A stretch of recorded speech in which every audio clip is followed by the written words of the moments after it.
まずバッファー液を2本用意します。2滴ずつ垂らします。1、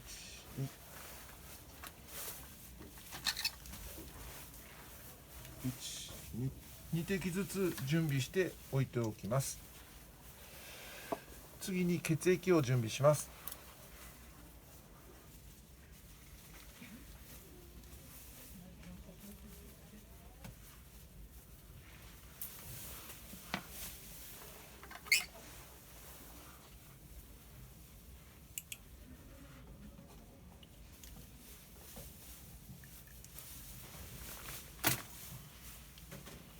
で、準備して終わりましたマイクロピペット、まず20マイクロリットルを吸引します。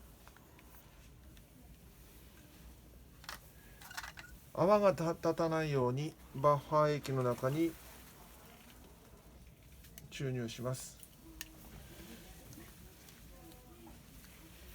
もう一度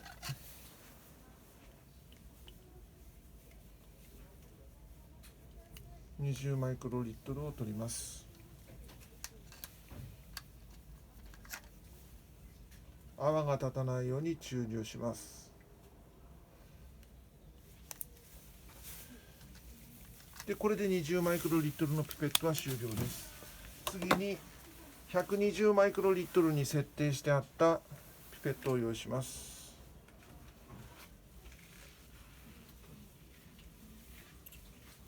完全に吸い上げ、チャンバーに注入します。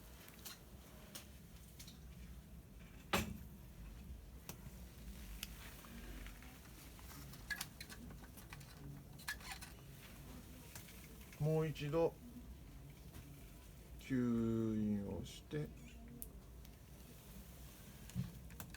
もう一つのチャンバーに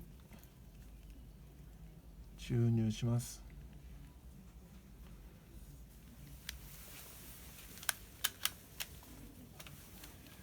で、これで10分でスタートです。